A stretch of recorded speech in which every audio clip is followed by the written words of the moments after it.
listening to You Would Think, the Philadelphia Flyers podcast. I'm your host, Kyle Collington, and joining me as always, Mr. Kevin Durso. How are you, buddy? I'm doing well. How are you? I'm doing okay. You know, we got a couple technical issues on tonight's show, so I do apologize for any lapses in quality on my end here, but still going to bring you the quality content. You know, the messages will be good, even if the audio is a little bit sketchy tonight, but we appreciate you sticking with us. And while you're here, subscribe to us on YouTube. Search YWT Podcast. We'll pop right up. Follow us on all the social medias at YWT Podcast. Okay. Big news, Kevin. I went right through the socials, got through it really, really quick because we have a giant, enormous, ridiculous, absurd headline to start today's show.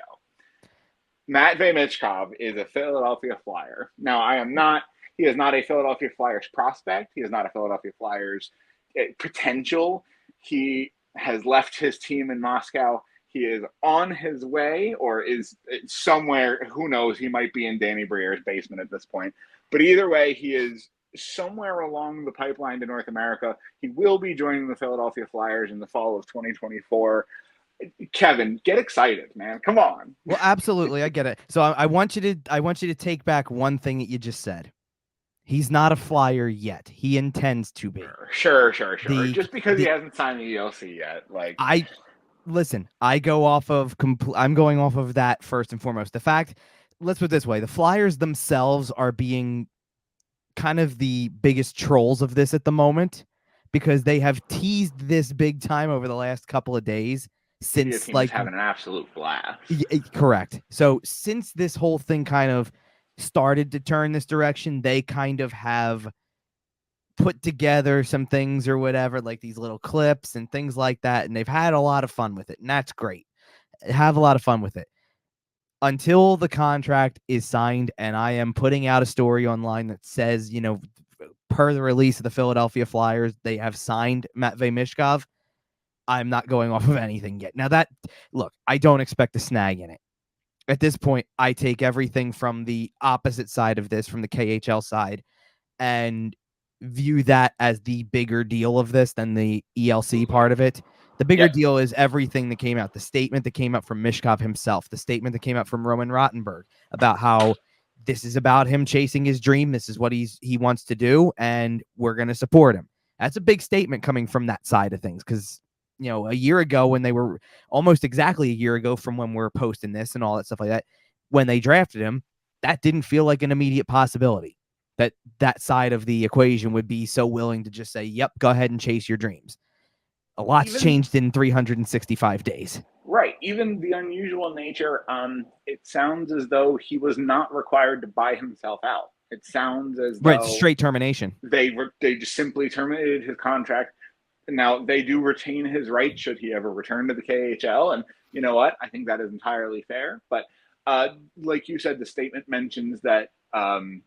Michkov's father's dream was for Matvei to play in the NHL, and that they did not want to, and that he had worked with the team pretty devotedly over the years. Right. And they did not want to stand in the way of his son achieving his dreams, so that was a big part of it as well. So listen, it's hard to get a good human interest story out of Russia, but I think we did it. I mean, it's hard to fathom how much. Again, this is how much has changed in 365 days. When you were watching as the Ivan Fedotov thing played out too, that was a whole chapter of this because there was a fear. You know, like people took the Fedotov thing and associated it with Michkov to say like, well, what if this happens? What if he's just never allowed to come over here? Like, what kind of swing does that look like? And Danny Briere if there's one thing Danny Briere is really good at, it's making sure that nothing is out until it needs to be out. He spoke on, and here's the thing. He spoke on Thursday, last Thursday, and that was the same. That interview's gone crazy, hasn't it? Well, certainly now in hindsight, sure. Yep. I mean, because let's put it this way. Smirk, come on. Well, sure. And there was, to just read, like, if you were just reading the quotes from, and I'll admit, because I was on vacation for the last several days, so I had a funny feeling, maybe not the Michkov part of it, I had a feeling something was going to happen in those 5-6 days that I was not around. Sure. That something's going to happen one way or the other. And actually, I guess it kind of started with the fact that I left on Thursday, and that was the same day that Briere was speaking. So I'm really kind of going off of more of the transcript than the actual video and watching back the press conference. And most of it was not earth-shattering. Their draft approach is everything's on the table. We'll get into that later, obviously, but still, it's everything's on the table. This, stuff about this, stuff about that, like very buttoned up, typical pre-draft media availability. Very typical. And he got to the part about Michkov, and if you just read the quote, not going off the video at all, the quote was just, we still don't have an update. It's not really in our control, so we're just, again, we'd be thrilled if he's here, and if he's not, then that's fine too. We were prepared for that. And he leaves it at that. 2 more years, right. But then you go and watch the video, and you watch that smile that comes over his face when Michkov gets brought up, and you can't help but think about the fact that 3 days after that interview is completed, we're finding out that this is happening. Yeah, he might not have known, but I think Danny had a pretty good idea some things were happening. And I don't look, obviously it was about a month ago, maybe a little more than a month ago, that we talked about some of this because it was already starting to kind of filter in. That was, think about that part of it too. The whole thing lined up perfectly, did it not? June 23rd was when this kind of starts to come to the surface, that the reports were at least out that he was going to join. And everything before that said by the end of June, you'll have an answer on this. It lined up. It perfectly lined up. You got your answer. But there's just you look back on that and you just think that Danny Briere just keeps a lot of information to himself and within the team. It's not like he's not going Hextall on you and locking himself in an office to keep the information out. They all seem to be in the know as an organization, but they do a pretty good job of not letting things leak out. And this is just another example of it, and it comes full circle because it really comes full circle because I got to imagine they're probably finding this information out, or at least it starts to surface. Like, think about it. The day that they can put the statement out that they say, oh, we know now, okay, the contract was terminated and this is the intention, and now we're going to start working on the ELC with him. The day that comes out has to be around the time that they secretly had a visit with him.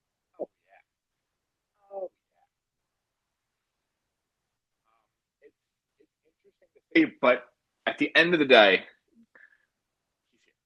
that's the most important thing. He is going to join this current roster.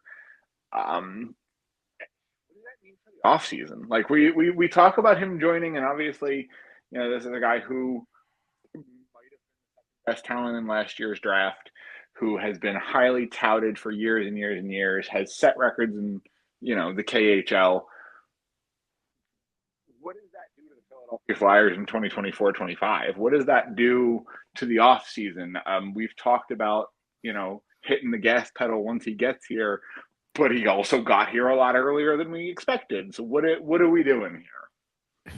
Not much to begin with, I would say, because the first thing that you have to go through is the buyout window. And is there anybody that they're going to buy out? Is it Cam Atkinson? Is it somebody else that we may not be expecting, I guess? That it could be. They could do it with Peterson, I guess, if they really wanted to. I think their intention is not to, but I'm sure that's an option. Same thing with Ryan Johansson, but you can't. The catch with Johansson is you can't buy out an injured player. So if he's still saying he's injured, then they're just stuck with him. You do have the Cam Atkinson question. You do have, to a lesser extent, the Cal Peterson question. I really do think it is Cam Atkinson. I think this summer is going to go one of two directions. Either they're going to sit tight and kind of ride out some of the bad deals, like we talked about on last show. You let the Atkinson deal expire. You let the Hayes money come off the books. You let all this bad money kind of fall off your cap, and then you start to solve your problems, while also, again, allowing the kid to adjust to North American ice and life and etc. Well, I think is the most important thing, is the adjustment process, because, and that's the only thing. Like I've taken both sides of the equation. You should absolutely, like you're talking about, get excited. Everybody should get excited. This is the best prospect you've had come in since Eric Lindros. And that's not an exaggeration. This kid, isn't it? What's that? I said, that's the cliche around this kid, isn't it? Every single time he gets mentioned, the phrase best prospect since Lindros is not far behind. No, but you know something funny? Like I saw somebody, like I think it was brought up on the Fanatic at one point in time, and immediately people are sitting there going like, well, what about Richards, Carter, Giroux, guys? It's like, we're not talking about what kind of career they ended up having. Richards and Carter didn't have this kind of level of hype coming in. They were good players. They turned out to be better than expected. One of them became your captain. But that doesn't mean they came into the thing with everybody going, oh, yeah, they're game changers. And Giroux wasn't considered one either. Let's be real. I mean, a skilled player, but nobody had Giroux pegged as one of those guys. They weren't top of the draft guys. I mean, the closest I think you have there was, what was it? I think Carter was, I believe Carter was the earlier of the two picks, right? I'll pull it up really quick. I know it. Obviously, it's the 03 draft, which we talked about in enough detail over the years over the last year because it was probably right at the time. Like it was the closest thing to last year's draft in terms of talent. Carter was the 11th pick. Right, Carter was 11th, and then Richards was 24th.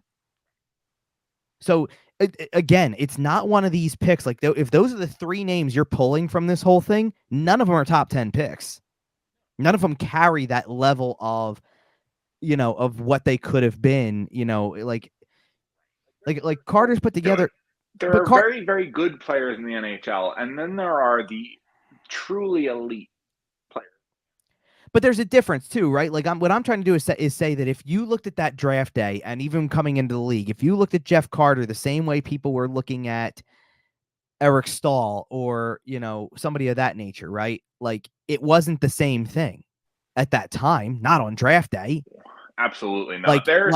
Like Jeff Carter's put together a nice probably Hall of Fame resume, truthfully, when you win, like he's won cups, he's got over 400 goals. He's had a very impressive career. He's going to at least generate some conversation, right? I don't know if there's ever quite been a prospect like this. And when I say ever, I'm talking in the modern era, the last, say, 10 or 15 years, since drafting and scouting has gotten like really pretty good. Yeah, I get your point. I don't think there's been a prospect quite like this who agreed as the number 2 or 2.5 talent in the draft last year, behind only Connor Bedard, a generational talent in the making. But he falls to 7 for reasons beyond his control. And this is not something that we've seen a whole lot of, right? Even guys like Panarin and Minnesota. Kirill Kaprizov. Right. They're different situations, but this is a guy who, if in Germany, probably goes 2 overall. Quite possibly. And I think the point you just made, or at least some of the names you just brought up, also make this a good point. Was Mike Richards compared to any of these guys on draft day? Like everybody gets compared to somebody, but like, let's be real. Were they compared to guys who were the best of the best?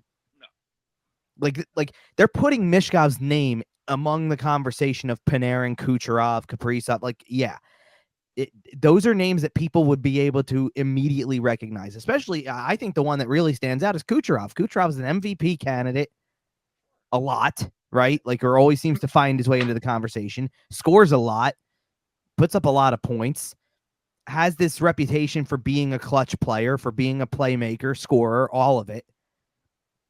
Wasn't the most, and think about it. Was he a top pick? Right. So like Kucherov does not need to be like, if Kucherov was not one of those, then Michkov being 2, 3, or 7 doesn't make a difference here. The talent level is there and the comparisons are there. And that's what you should get excited about, is the potential. Then I understand where everybody's trying to say, be realistic about it with him. He's going to have slumps in his first season. He's going to have moments where he's got to learn from them. And he's going to have stretches where he just doesn't perform as well as you think he can. But I think the draw is having the ability to see a player like this on a nightly basis, to want to see what kind of abilities he has from day one on. Like, you don't think that he could go out on opening night and be a -4? Do you think people are still going to show up to see if it's the other way around, though? Absolutely they are. So that's the draw. And there's an element for me, and I said this the other day when I was on 97.3, I think they need this. I think they need a player like that who draws a lot of the attention, and I think he's willing to embrace it also.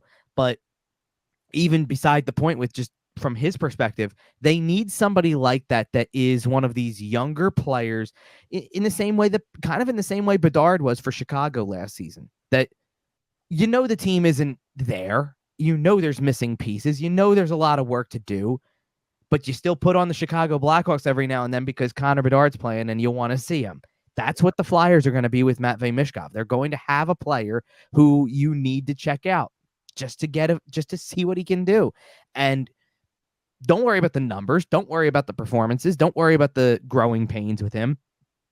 Because if he has the career that he seems like he's poised to be able to have, then you're going to have many years of him succeeding and giving you something that benefits your team in the long run, instead of just worrying about the immediate results. That's where I think that curb your expectation thing needs to come from, because the goal here is long career. And there doesn't seem to be any reason to believe he won't have one.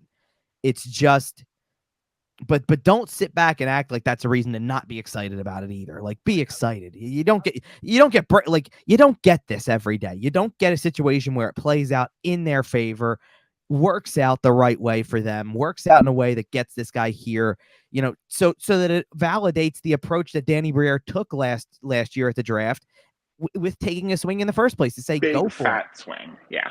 Well, and I do just want to mention one thing. Like, I understand tempering your expectations and letting the kid grow into his role and all that. But I do just want to lay it out there a little bit for people who may not pay attention to the KHL, who may not have followed this guy closely. I know we've been tooting his horn for the last, 12 months. Well, 18 months, really. We've been on this case for a while. But there is a real chance that Matvei Michkov is the closest thing the Flyers have had since Eric Lindros to a guy who can compete for multiple major league trophies every year. Now, I'm not saying he's going to win them. I'm not saying he's going to blah, blah, blah. If he follows the career trajectory that we're hoping he has, that he's got the potential for, you got a guy who could be in the Hart Trophy race one day, who can maybe win himself an Art Ross or two. Maybe not an Art Ross, but Art Ross, maybe not a Rocket. But regardless. Oh, I thought you were pulling back on that, because as long as he's playing in the same league as Connor McDavid and Austin Matthews, then good luck. Listen, here's the thing. Knock on wood, they can't be healthy every year. Like, knock on wood. I'm not wishing it. Right. Factually speaking, right? They can't be healthy every year. You mean as they proceeded to not tell you what was wrong with Connor McDavid in the Stanley Cup Final? Well, I just mean he can't play 82 games. No, I know, but you know what I mean. Like, if something is clearly affecting him, but you don't know the answer. Man, it still breaks a Gretzky record, by the way. We'll get into the Stanley Cup a little bit later on. Don't you worry. But yeah, so the first direction is the one I mentioned earlier, where the Flyers don't do a whole lot and kind of let the dead money fall off the books and let Matvei Michkov figure out how to live in North America and how to order an Italian hoagie at Wawa. And then next year is when you kind of step on the gas pedal and make the big trade and sign the big free agent and really start to kind of put the gas pedal on a Stanley Cup window. The other option, this offseason could get a little crazy. I'm not saying it's going to. I don't know anything. I am not, but we've already heard some rumors about a deal with Ottawa. Some other things have floated around. Flyers have been rumored in on a couple of different players. I don't know how they weren't in on Jake Wallman, by the way, but that's a different conversation. Well, I have an answer for that one for you. Okay. They don't have active cap space right now. And jettison Nick Delorier into the sun. Jake Walman's a good player. It's not even like Delorier is the least of their concerns when it comes to I that agree, cap but space. Walman's making what, 3.4? But they don't even have they actually would still you're losing on the difference there too. Oh, jeez. It's a $1.75 million contract that you just wanted to jettison off to another team. They need to move guys that actually make some money. Well, that's where your approach of riding it out comes from. Exactly. Speaking of guys who make some money, I think there is one guy that's kind of at the crux of everything right now. Okay. It's Travis Konechny. Well, it is, but it's not for next year. You're trying to make up the difference. He's making he's going to make $5.5 million for one more year. Is he a UFA after that? Yes. Okay, so then it is for next year. Because you cannot, not that you can't let this player walk, but you can't trade him at the deadline. But I don't think you're maximizing your return if you're trading Travis Konechny at the deadline. Probably not. I think if you're trading Travis Konechny, you're trading him right now with an 8-year extension. Correct. Your maximum, or on July 1st. You know what I mean? Right. Well, okay. And so here's the thing: you're talking about you sit there and you say that the off season could get crazy. It's not that at all. The whole off season lasts basically another week. In another week, if it's not done or close to done, then it's not getting done. Or it's getting done first day of training camp type thing. But from the Flyers, is that too late? From the Flyer standpoint, it probably is, because what they need to do would require teams to not be that close to finishing it off and saying we're starting the season like this. They have so much. It has to be an extension at that point. If you put it off till training camp, but you're not. For Konechny? Yeah. Oh no, that doesn't go further than Monday, in my opinion. Oh, okay. Fair enough. That gets resolved soon. If he's not traded by the end of the weekend over the course of the draft, if that's where they were going to go, then he's not getting traded. And I don't think he's getting traded. But if he is, though, it's a big trade. It would have to be. It would have to be. Right, and listen, it's going to have an extension on it. And I can tell you the reason why his name is even in trade rumors. They don't really want to trade him. The reason his name is in trade rumors is because that's the bounty that people are putting on certain things that I guess other teams would want, like picks in the top 10, let's just say. That's exactly what people are going to start to inquire about, is then I want your best scorer from a year ago. Then I want your highest prospect. I want your top pick. I want, it's going to be the highest of the highs. It's going to be very high cost, and teams are going to be uncomfortable with the idea of doing this until somebody budges, whether it's the team that really wants to make that move says, okay, we'll do this, or the price comes down. And it may never come down. It may just be left at a stalemate. And that's why I think they're going to have such trouble this offseason, is if you're in charge, do you think Konechny, do you extend Konechny at this rumored 9.5 or whatever the number is? I mean, look, and the rumor is a rumor at this point. We don't know what the number, we know the number that came in kind of from their camp side a little bit, from Konechny's camp, because it was pushing to 10 mil. That number is going to be high. And that's never going to happen. Yeah, he's not getting 10. It's not that he's not getting it. It's if that's where they're coming in, the Flyers are going to have to, Briere's angle has to be a little bit team centric here in terms of, listen, your contract, if I give you an 8-year contract that starts not this year, but next year, and I'm already into year 2 of Matvei Michkov at the same time, you need to know, TK, that by year 3 of your deal, we got to sign that guy. Yeah. And we might have to sign him to a really big ticket. He might have to go 8 by 12. Well, I wouldn't go that far just yet. He would have to have he better be putting up McDavid numbers to get double digits in 3 years. But I get where you're coming from. If he really just goes in and tears it up like nobody's business, then I hear you. Yep. But even if you cut it in half, even if you said, listen, I'm going to need $6 million for this guy within 3 years. And it's going to be it'll be a shorter term deal. It'll be like a 3 or 4 year deal at 6 or 7, let's just say, before he turns into the double digit player that I'm sure people think he could potentially be. The point being, you may go to Travis Konechny and say, listen, I need you to work with me a little bit if you want to be part of this, because I can't bring all of this stuff around you. The most important thing they've got to do from here on out, they've got the answer, right?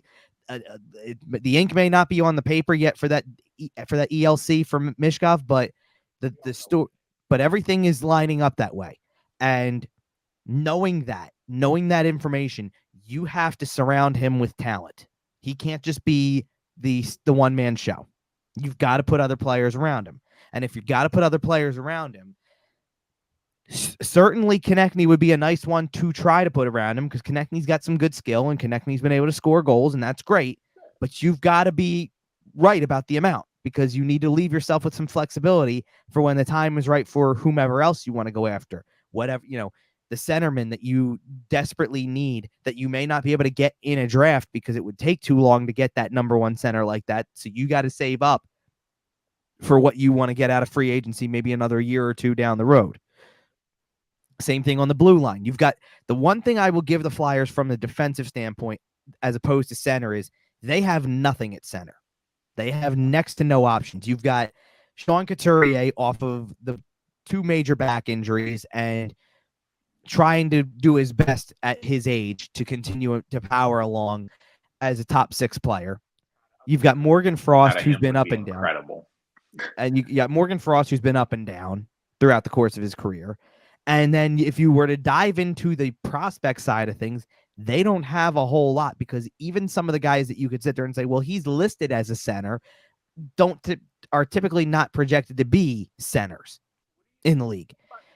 Do you think he's a center in the NHL? I don't. No, I don't. And the reason, one of the main reasons I don't, is because I don't look. I understand anybody could learn anything and can work hard in anything to become whatever they want to be in the league. If they want to go from, I mean, we've seen it with guys. Like, think about something for a minute. Like, this is I'll give you a Flyers history reference and a, generally speaking, other reference, right? Mark Howe was a winger at the start of his career, turned into one of the best, arguably the best defenseman the Flyers ever had. But he was a forward when his career began. He was a forward in WHL. The same thing happened with Dustin Byfuglien.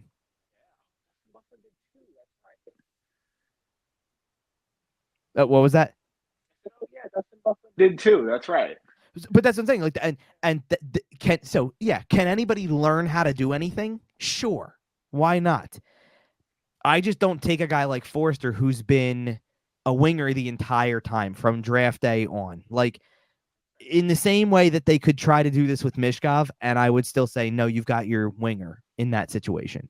Like, we were talking about this last year when they drafted him, and when we were all still talking about Cutter Gauthier in the picture at the same time, that what if that was your 1-2 punch at center, because they could try to make Michkov a center.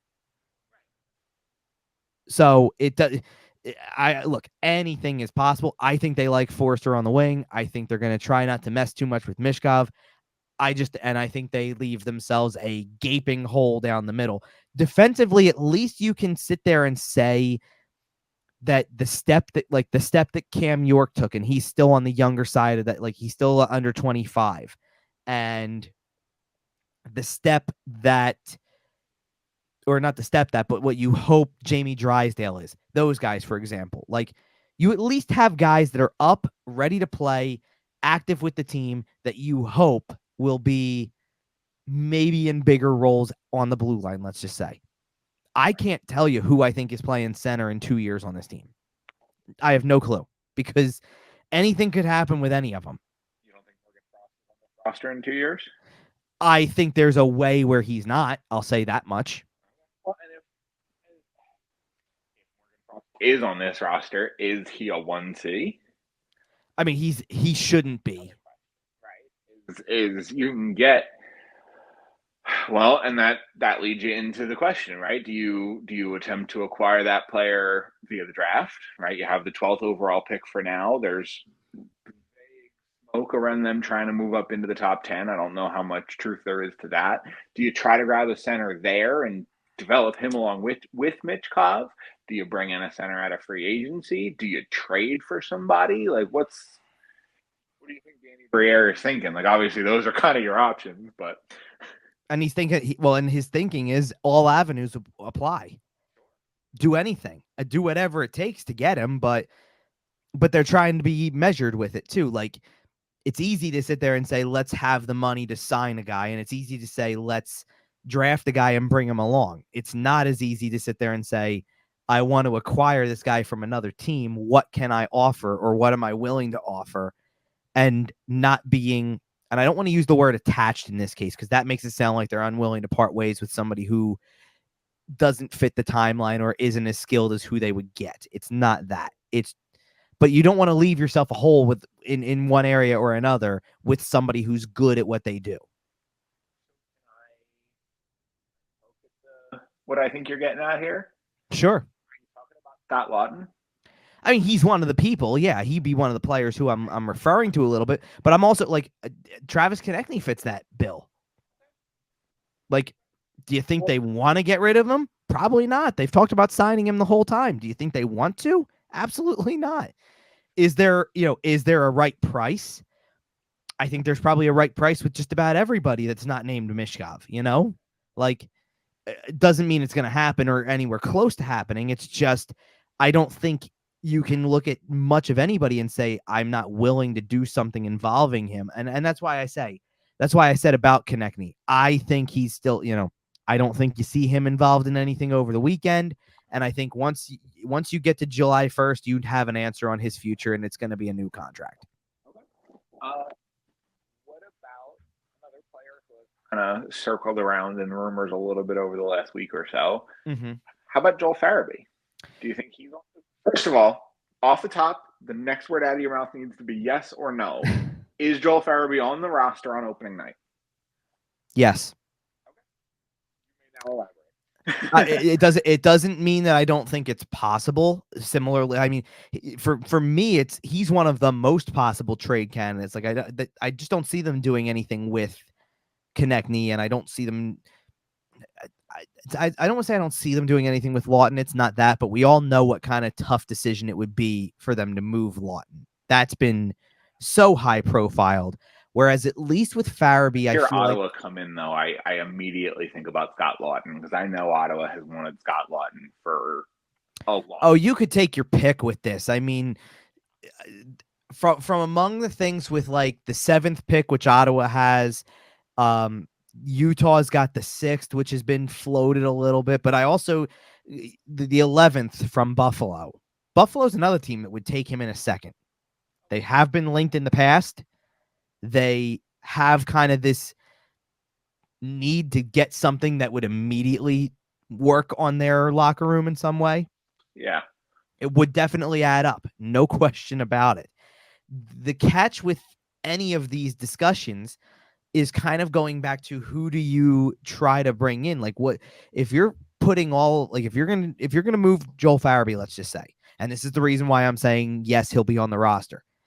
I'd have to imagine Farabee would have to be on the move for one of these younger centers that would give you somebody to immediately probably play with Michkov in some way. And I know that this conversation goes back and forth to probably 2 or 3 different names constantly. It's if it's not Martin Nakes, it's Trevor Zegras. If it's not one of those, if it's not Zegras, it's Marco Rossi. If it's not Rossi, it's Shane Pinto. Like, we hear all of the same names, right? Like, we hear all the same names over and over again, though.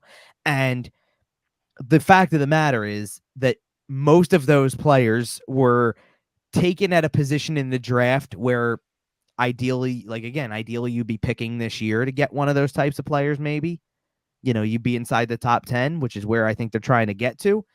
But I just don't know how realistic it is that you're going to get that player. I think if you were going to try to, I think Farabee's probably part of the deal, because you have this abundance of wingers and need centers. But at the same time, I just don't know that they're going to be able to pull this off. I mean, if they do, I'll happily take the L on that one. But I just don't know if there's going to be a deal. I really kind of, as much as I can see, I guess not as much as I can see. I don't even want to go there with it. Danny Briere is going to try anything and everything to make something happen. If we have not learned by now that he's got a little bit of aggression in him in terms of how he approaches trades and operates and things like that, and everything's going to be under wraps, so it would probably come from out of nowhere if anything does happen. Very. I totally would expect that, and I believe that they will try to get. I still believe they will try to get creative. I've more and more over the last several weeks kind of come to a point where I'm like, I don't know who's giving them what they want. I just don't know if there's any way they're going to really change much of this roster from one year to the next because of how much they've got tied up. As soon as you can kind of relieve yourself after one more season, you take the Tony DeAngelo buyout away, you take the Ryan Johansson contract away, you take Cam Atkinson away, potentially, unless they buy him out, and it would be 2 more years. You take Cal Peterson away, you take a combination of that stuff away, and you open up some actual money for you to utilize. Then I think you got something to work with there. But I'm leaning more and more towards their biggest offseason moves are going to be, well, one of them is just bringing Michkov over. Let's be clear about that. Michkov is the offseason acquisition. Biggest offseason acquisition, absolutely. But I think their biggest offseason move is probably going to be whatever they decide to do to Travis Konechny. And I think it's a contract extension. So that's probably the big thing we're talking about. Briere kind of already hinted that they're probably not going to be big players in free agency this year. So I don't expect them to do much of anything other than fill the gaps. Like another name that's come up a lot lately. And I actually, from your perspective, I'd be curious to hear your thoughts of bringing it back up, because I know what it does to most of the public when this comes up. But they still kind of have feelers out for a possibility of Erik Johnson being back.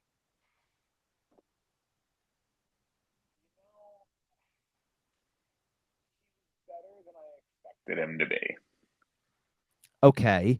And I'm assuming you're okay with the idea, like if he's just if he's Mark Stahl and plays 30 games because this guy's hurt, or this guy, I'm giving this guy a night off, whatever it may be. So I'm gonna put a big old asterisk on this. Okay. And that asterisk is that all of this is subject to change if Danny Briere decides to stomp on the gas pedal.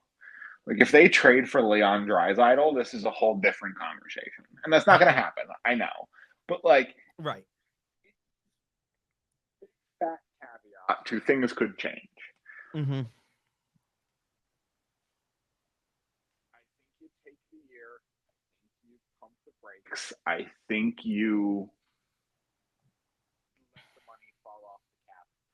I think you start to look next year at kind of making the big acquisitions.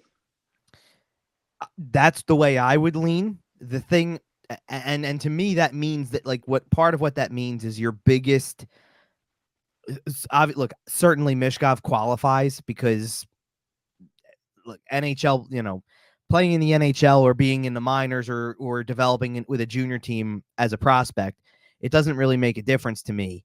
I'm focusing on that guy and what he brings to the table that I can look at for years to come. That makes him a piece of the puzzle. The most important players outside of Michkov then to this whole equation could be watching another year of Oliver Bonk and Denver Barkey, and could be watching whoever gets taken in the first round this year, and anybody who is kind of lingering on the phantoms, your Emil Andre, or depending on who's up on the roster, like you kept an eye on Bobby Brink or Adam Ginning or Ronnie Adder, guys like that, when they were down in the minors, because they're part of the picture too. If that's what part of it means to wait out the process a little bit for all of those other contracts we've been talking about to disappear a little bit, then yeah, I totally get where you're coming from. And that's the hard part, right? Like, is you want to get excited about Michkov, and you still should, because he might be, imagine Michkov scoring an overtime game winner in the 10th to 15th game of his NHL career, let's just say. Be huge. It's gonna be exciting, right? Yep. I mean, you want to know something else too, and I'm gonna kind of look something up really quick just to, because this is not something that's at the forefront for me, but I'm thinking there's a reason why I'm thinking of this. Okay. So I want to go back to Sidney Crosby's first NHL season, because I just want to point out that as a rookie, what Crosby did as a rookie, and then what while getting absolutely assaulted, by the way. and then what his team did. So Crosby Right. as a rookie had at 18. So Michkov's going to be a slightly older, by the way, but beside the point, had 39 goals and 102 points, and that's outstanding, obviously, right? Again, while getting violently assaulted the entire season. Do you know what the Pittsburgh Penguins record was that year? Oh, I know they were atrocious. Right. Just how many games do you think they won? I'm gonna guess 17. That's a little low. Okay, sure. But you're close. It was 22. They were 22, 46, and 14. Yep. Do you know why I'm even bringing any of this up, though? Okay. Because I want to flash back to a game that happened in Philadelphia on November 16th, 2005. This was 2005. Okay. This was Pittsburgh's 20th game of the season. Okay. And again, I have to check because Crosby's had some injuries over the years too, obviously. So that year he played 81 games in his rookie season. I am assuming that the one did not happen that early in his career, but regardless, so let's just call it what it is. Let's say it was the 20th game of Sidney Crosby's career. Crosby scored the game winner in overtime that night. Now, the Flyers that year went on to make the playoffs. The Flyers that year had the likes of, well, as we mentioned already, they had Jeff Carter and Mike Richards on the team. They had Simone Gagne, who that year, I believe that particular year anyway. I'll pull up that year's Flyers for you. The 05-06 Flyers. So that year, that was the year. That was the year Simone Gagne scored 47. That was the year that when healthy, Peter Forsberg still looked like Peter Forsberg. A little bit, at least. Yeah, the wheels hadn't completely fallen off yet. It was the start, but like if you remember at the very beginning of that year, he didn't score a ton in terms of goals, but he was setting up Gagne left and right, and Mike Knuble too. Man, so that was you know the trend going around Twitter. Guys can sit around and name average relievers from the 90s all day, blah blah blah. Of course, mid 2000s Flyers. I'm all over that, man. I know I've done it on this show before. Man, I love me some Eric Desjardins. See, I don't know if I consider Desjardins to be like a mid 2000s Flyer name. No, he was more late 90s, but right, like. Don't you worry. I'll give you some mid 2000 Flyers names from this team, but before give me Oscars Bartulis for 1,000, please, Alex. I don't know if that was that team, but you're like Oscars Bartulis was a little bit later, I believe. Yeah, but you're in the right ballpark for what we're going for. Anyway, Andre Mazzaros. Wow. Yep. Yeah. I hear you. No, I know. Andre Mazzaros scored a couple, or at least scored one overtime goal. Stop it. I know. Andre Mazzaros, I believe, made a Stanley Cup Finals with the Tampa Bay Lightning. I think you're right, actually. Yeah. Peter Forsberg that year, by the way, so in only 60 games, had 75 points. Like he was ridiculous. He was still on a really ridiculous level. For context, by the way, Gagne I don't want to say did no setting up at all. He had 32 assists, but he was a goal scorer that year. Well, he finished the year with 79 points in 72 games and 47 goals. Mike Knuble, by the way, 34 goals, 65 points in all 82. Like they had during that year, they had 9 different players reach double digits in goals. Two of them being Carter and Richards as rookies. Yeah, here you go. I mean, well, some of these aren't really big pulls for the mid 2000s, like Flyer names. Like you're talking about, like obscure is what you were going for. But anytime I can mention Michael Hanzus on here, that's always a good pull. That was I believe one of the first. I think it was also the first year for RJ Umberger. Umberger had 20 goals that year. Okay. Like you had like a nice little bit, you know what I mean? You had a couple of really nice bits and pieces in there and things like that. But what I'm getting at is that's a team that at that time, 20 games into the season, like it was constantly like, if I go look at it checks out actually. So all of the goal scoring other than the overtime goal was the third period. It was a 2-2 game after regulation. Crosby also scored in regulation, by the way. By the way, Crosby's 2 goals in that game, which again, I said it was the 20th game of the season, right? That was 8 and 9 on the season already. And he assisted on the first goal of the game too. So he had a 3-point night in a 3-2 win.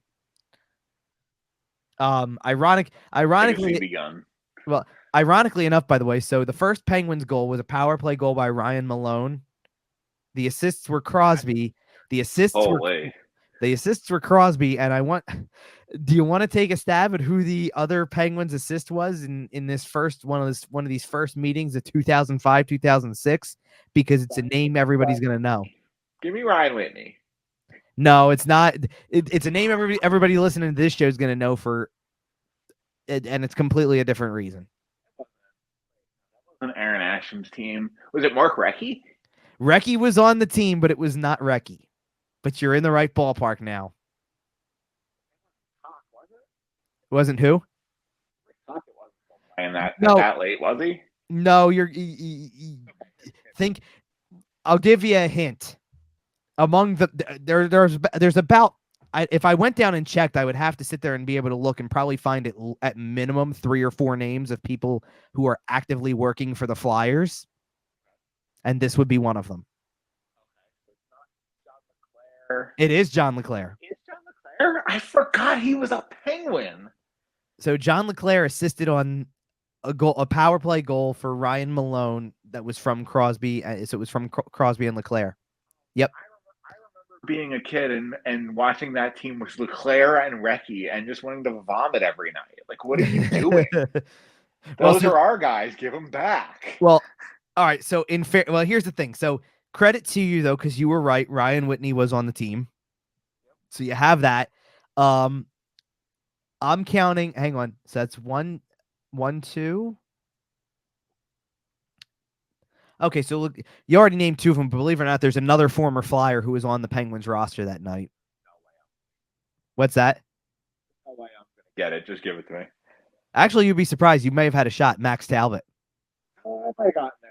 Okay. Yep, that's fair. There was a lot of going back and forth in those days. And Aaron Asham played for both teams. But what I'm laughing at now is so LeClair works for the Flyers in that player development side of things now. Recchi's been an assistant coach in a couple different destinations at the moment. Columbus, although we'll see where that goes in a couple weeks because they made a coaching change. I'm trying to think on the other side of things because I'm looking at the Flyers roster. Let me see if there's anybody else. I mean, Patrick Sharp was on the team. We know he's working in the Flyers organization as well. No, Danny Briere would not have been here yet. That's correct.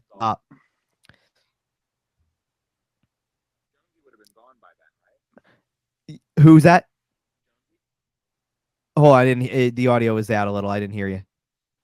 What's that? President of Hockey Operations, Keith Jones. Yeah, he was already done by then. I'll let you keep while we're doing this goofy memory lane thing. Do you want to tell me who the goalie that Crosby scored on that was playing for the Flyers that night was? Is this Ray Emery? No, it's a little too early for that. It's not Niedemaki? Yeah, it is. That's who it was. Antero Niedemaki, huh? Antero Niedemaki. Oh, man, I love me some Antero Niedemaki. My family, every year for Christmas, we got Phantoms tickets. So I saw Antero Niedemaki a couple times. Okay. But by the way, so I didn't realize this. Just totally offhand here. I didn't realize that the Penguins played the Flyers 3 times in the first 21 games of Crosby's career.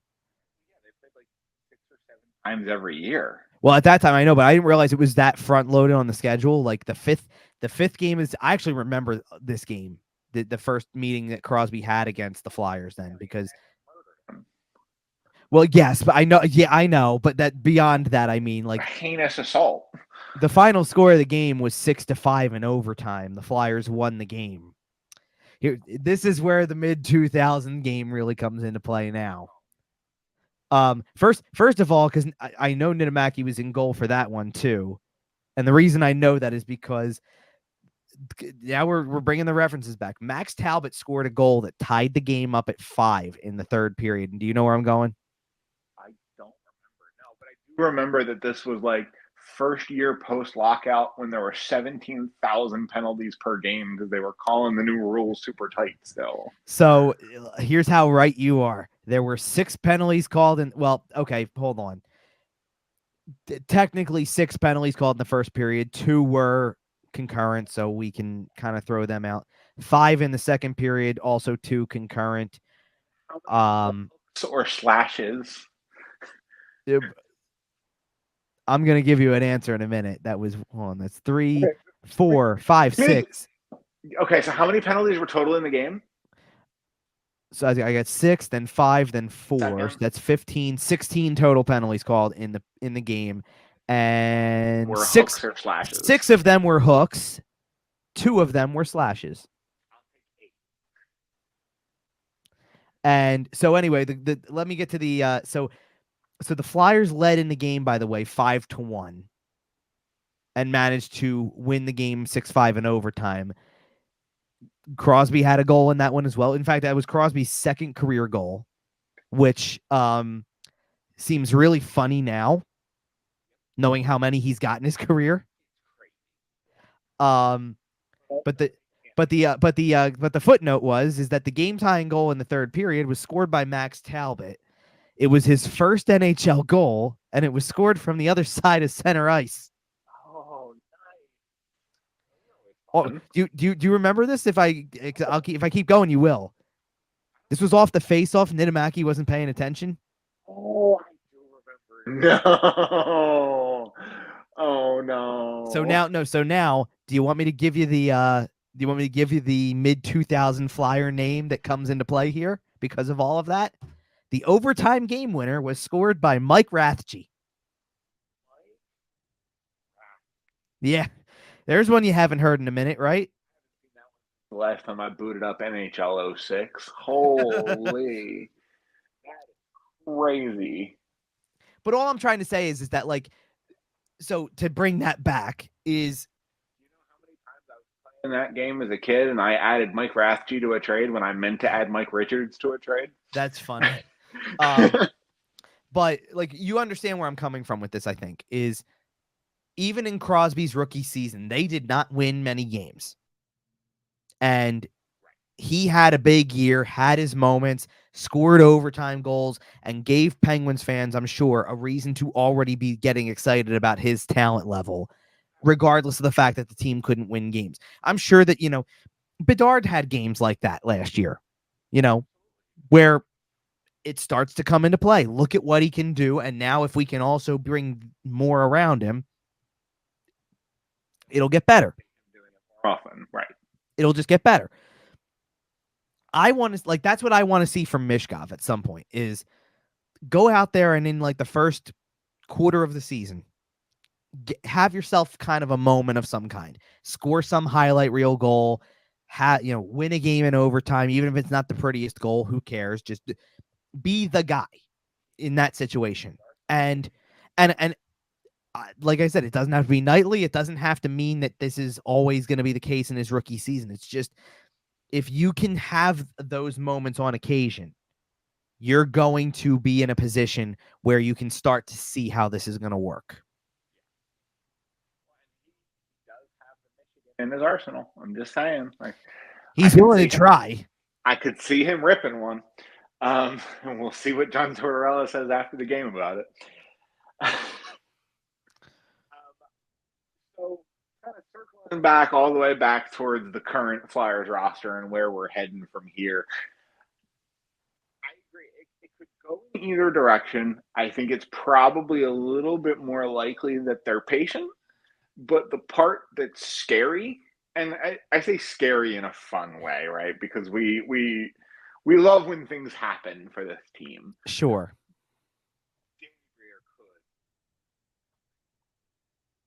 Could see some major moves. I don't necessarily know how many you're going to see, right? But you could. Well, I could see him trading somebody that we're not expecting. Like, I can see him trading. I mean, we've talked about a Joel Farabee, but like, It could be anybody. What if it's Cam York? Like, I don't think it's likely, but like, what if it is? Anything's possible. And it's and beyond that, it's I just don't expect him to be able to get that creative with things, not because he's not willing to get creative, but because I don't see as many teams around the league being willing to play that game.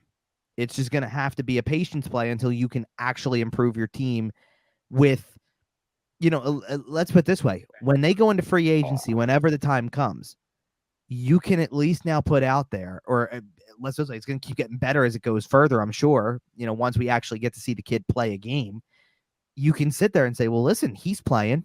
We got him to come over. That has to have some leverage in what you want to try to accomplish. So that's all there is to it. So hopefully that is the foundation of the offseason, that you go, this player is going to be a part of it. That's where it starts. And you go from there and you see what's left. Like, within another week, we're going to know what their, like, not what their identity is. I don't want to go that far, but like what their game plan is for getting the money off the books. Is it a buyout of Cam Atkinson? Is it to ride it out with Cal Peterson and Ryan Johansson? What is it? Or is first round pick with Cam Atkinson to jettison the salary off? Or is it a trade of some kind? Exactly. Like, do they finally bite the bullet on, hey, you know what, Scott Lawton and $3 million, we can get that back? Or at least do an even exchange and go, he's going to get us that Phantom's player. Right. The even exchange of he's going to get us a player that we really need to have, maybe down the middle, let's just say. And it's a younger guy who we feel like we can continue to develop. And now you're back to playing with, well, here's the guy who's 22 years old versus the guy who's 29. And then you start having conversations about, well, what's your window and who's in your window? And, obviously the 22-year-old's probably going to fit your window a little bit better in that situation. Exactly. But as we move along here, if trades are going to be made, it is very likely that they're going to be made between now and Friday or Saturday here, or Thursday or Friday or Saturday here, and most of that revolves around the NHL Draft, which will be taking place at the Sphere in Las Vegas. The last draft, kind of where all the teams are going to be there before they decentralize moving forward. It'll be interesting to see what the NHL does kind of from a presentation standpoint. I'm kind of interested to see how they utilize the Sphere technologies. Right. I assume as minimally as possible because it's the NHL and they're boring. But regardless, the draft does chug along Friday night. The Flyers, as it currently sits, have 12 and 32 as a result of the Florida Panthers winning the Stanley Cup. That first-round pick from the Claude Giroux trade is finally being cashed out. The Flyers currently hold 12 and 32. Kevin, with the 12 pick, what do you think is more likely? They move up? They take, or they move back? It's a tough question. I think what they'd like to do is move up. I think they're more than likely going to end up staying put, just because I don't feel like there's going to be much of a market. Now, that could change quickly. I don't know, but I feel like they're going to at least end up there.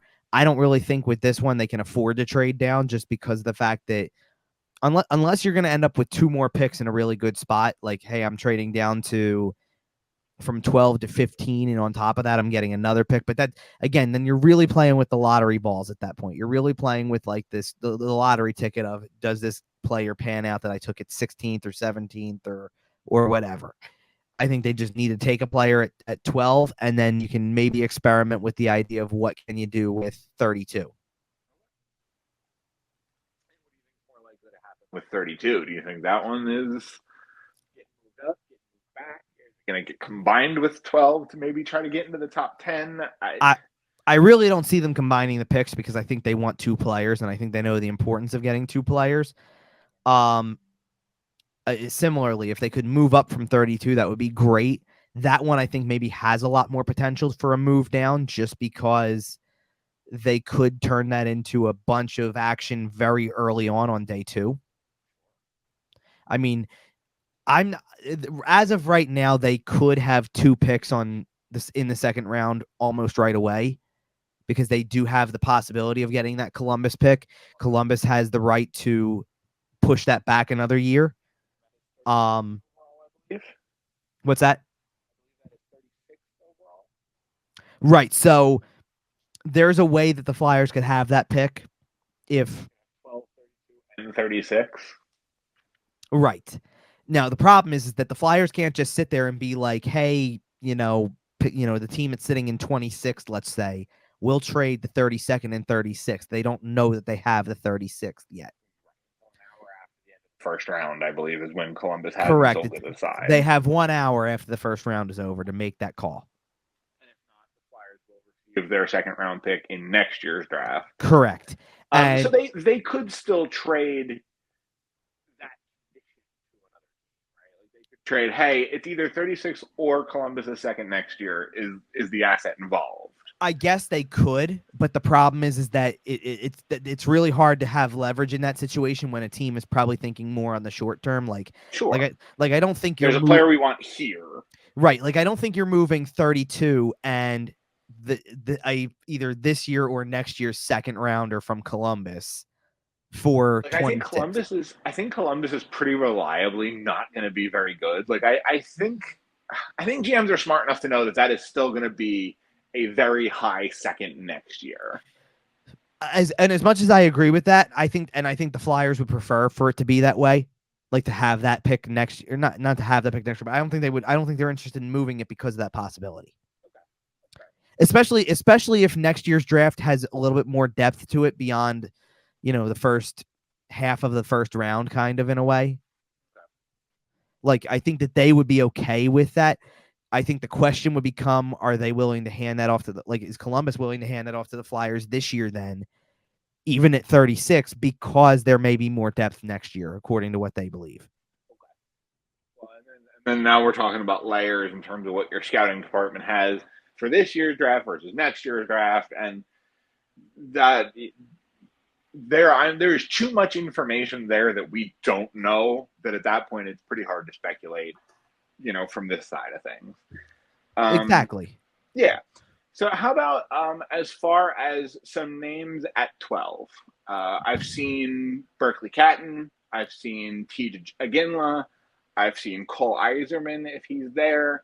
Obviously, we both assume there's no way Demidov slips that far, but no, Demidov to me would be the guy that they try to get into the top 10 for if he were to slip. How far does Demidov slip before you kind of have to go up and get him?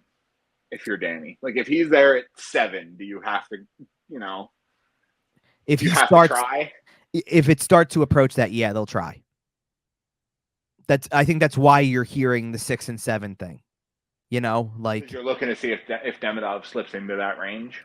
Right. I don't expect it to be that way. I'm in agreement with some of the things I've seen that he's the second best prospect in this thing. Okay. And I would take him second. Like if it sounds familiar. Sure, but as much as it does, my thing is that Celebrini's going first, and if I'm Chicago, I'm taking Demidov. Right. Done. And apparently, listening to the latest Steve Dangle podcast, they had on one of the very, very high ups in elite prospects. I can't remember if he's a CEO or a vice president, and he seems to be fairly certain that Chicago will be taking Demidov second overall. At the very least, it's what I would do. Yes. And if everybody else wants to, and maybe that's because, think about it. If you're Chicago and you're now taking a flyer on this guy who is probably at this point, again, 3 or 4 years away, potentially. Well, but I don't know about that, though, because Demidov has 1 year left on his contract and has stated that he wants to come out of that contract and come right to the NHL and wants to be in by spring of 2025. Understood. I thought there was also something about the amount of service to the KHL first before that. That he may have to play there for a few more years. Oh, okay. But my point is that when you're 1 year removed from Connor Bedard as your first overall pick, maybe you don't mind that as much. I don't necessarily know, because I think the pressure, like you mentioned, the pressure is on to surround him with talent and maximize the window. It is, but pushing that off for 2 or 3 years, if you're an owner, you can't love that. No, it is, but I want to go back to, like, if I'm looking at the Chicago Blackhawks though, and I'm sitting here saying that you've drafted high in a lot of recent drafts, obviously, Right. and you've got some guys like let's not forget that after Bedard went first, they got Oliver Moore at 19. Yeah, that is when true. everybody thought he was going way higher. It's like, and you weren't going to hear from him for the rest of the year, like other than what he does in his development, because that's okay. It doesn't need to be anything like that. They also had like I look at their first round, or their first of 2 first-round picks in 22, where they took Kevin Korchinski, like Okay. had a solid little year last year. I mean, I know that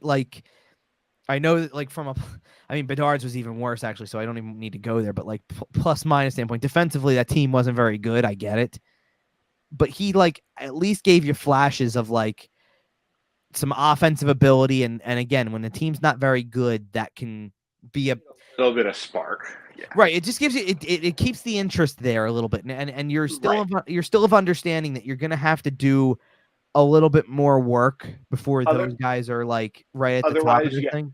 Otherwise, you end up like the San Jose Sharks, where it's kind of a black hole right now.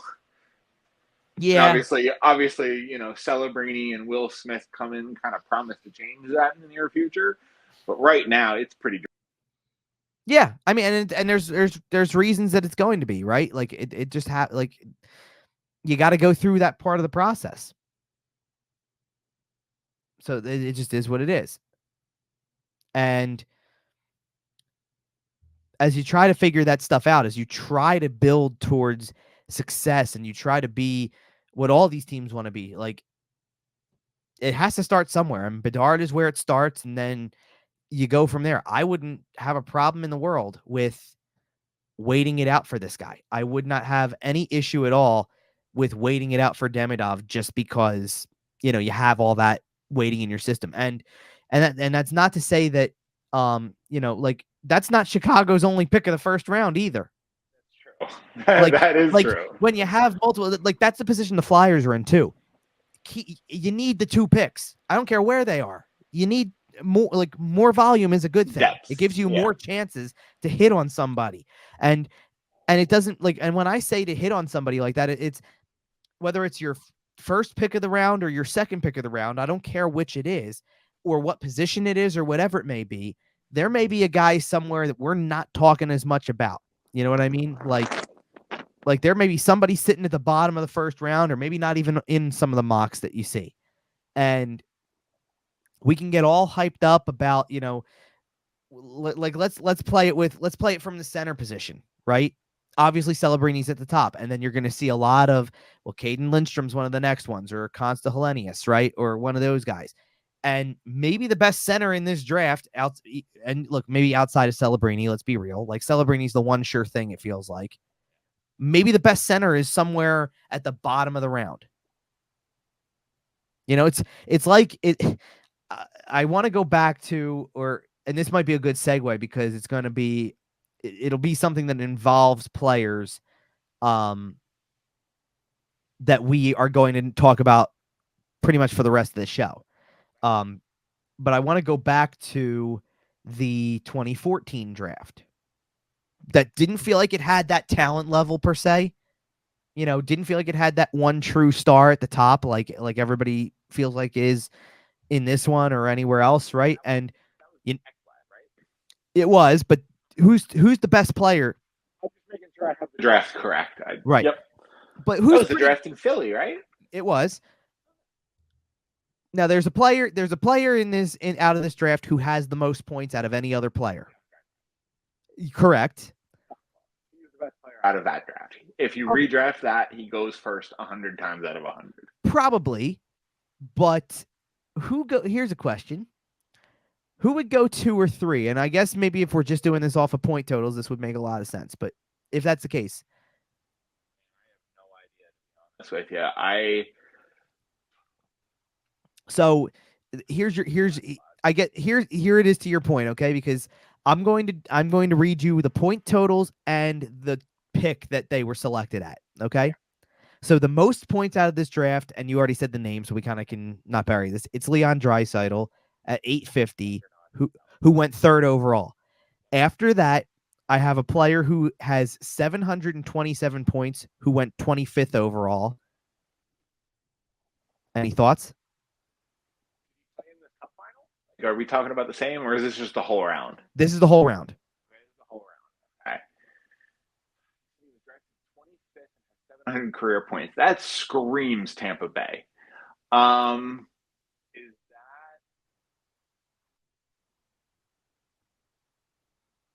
I have no idea. You were so close to being on the right track, because that's not second, that's third. So the player with the third most points out of that draft is a Tampa Bay player, selected 79th overall with 553 points. It is Braden Point. The second player got drafted. The second player at 727 points, taken 25th overall, was David Pastrnak. Right. Now, then after that, you're right. Like, you hit this grouping of players that we're going to talk about for a little bit, because fourth was the second overall pick of that draft with 538 points, Sam Reinhart. Fifth is the player taken 8th overall with 528 points, and it's William Nylander. And then 6th, and I'll cut it here because this is the last player with more than 500 points since the 2014 draft. And that was the 15th overall pick in that draft, and it was Dylan Larkin. So the reason why I'm bringing this up is because I just bounced around to a bunch of different names, or a bunch of different slots in the draft, including one that isn't even in the first round. In fact, okay, so let me play this one for you for a minute, because this is the only other one I'm going to mention, because at this point, I would pass, like, 6 players have over 500 points out of that draft, going all over the map, kind of. 3 of them are in the top 10. I said Larkin, who was at 15. Pastrnak was 25. Point was 79. The next 2 players after that, both were hovering right around the top 10 also. So the 7th player on the list was the 9th overall pick by Winnipeg, Nikolai Ehlers, and the 11th was, or the next player after Ehlers on the list was the 11th overall pick, and that was Kevin Fiala. So I'm up to now, like I said, I'm up to what, 8th? I gave you the top 8 players in points from that. The 9th player on the list has 362 points, and feels like comes from, like, by name, you would say, yeah, sure, I understand how he's on this list, but by draft position comes from completely out of nowhere, because this player was the 112th overall pick in the draft, and that was Victor Arvidsson. But my point is that sometimes, right, but sometimes you get a draft where there is no clear-cut number one, or there's a bunch of different shuffling for things, and you don't know if the best center, winger, you name it, like seriously, Draisaitl plays center, but the next best center on the list is Point. Braden Point, taken 3rd round. Like, passed on him twice is the cliche on it, right? Sure. Like, or even just to go, the best right winger or winger in general in the draft is not the guy taken 8th, not the guy who was taken 9th. 9th was a winger, 11th was a winger. 6th was a winger, 5th was a winger. By the way, who's the Flyers taking that draft? Was that Sam Morin? No, that was Sanheim. Okay, so that one worked out. Okay. But there's a bunch of, like, I can go through a bunch of different players who play on the wing in some capacity. Probably, like, based on what I'm seeing, probably anywhere between 8 and 10 before I get to 25th and find David Pastrnak. Very clearly just the best winger in that draft, and it's not really all that close. Exactly. And that's all I'm saying is, like, sometimes the guy is further down the line than that. Let's put it this way. You can scouting department, you know, right. how much did other teams scout the Czech league that year? Let's put it this way. You can bypass, okay, like, and Point was really a big one there, like Point being a 3rd round pick, but you can even go past Draisaitl, and Reinhart was a center in that draft. I think Reinhart plays a little more center/wing now than he did back then. Nylander 10 was years now, so Nylander was technically a center right wing in that draft, whatever. But I'm looking at I look at Dylan Larkin, who's a center, clearly a top line center, by the way. 15th overall though. So all I'm trying to say is that it everywhere it can be it can be had anywhere. You just gotta find the right guy and do with him what you need to do. Pretty simply. And I know it's a lot of hard work in there. Oh yeah, scouting department is absolutely it. Right. So you have to trust your scouting department. You have to, make the right moves to get your picks in the right spot, and then, if you're lucky, you can be the Edmonton Oilers and you can win the Stanley Cup. Well, maybe. not quite this year. Well, maybe at some point. But is there anything else that we wanted to get to before we get out of kind of the Flyers? We have a little bit of a look at their free agency. We have their offseason. We have a little bit of a look at their draft. It's kind of hard to make predictions because I think we both expect that pick to move. It's hard. It's hard because the pick could move. The draft is going to be very unpredictable after pick 1, honestly. Yep. You're really just going to have to sit back and watch and go from there. To me, free agency is really easy to predict. I don't think they're going to do much of anything. I agree. I think free agency will be more boring than anything. I'm thinking you find a bunch of guys who you feel like you can round out your roster with and call it a day.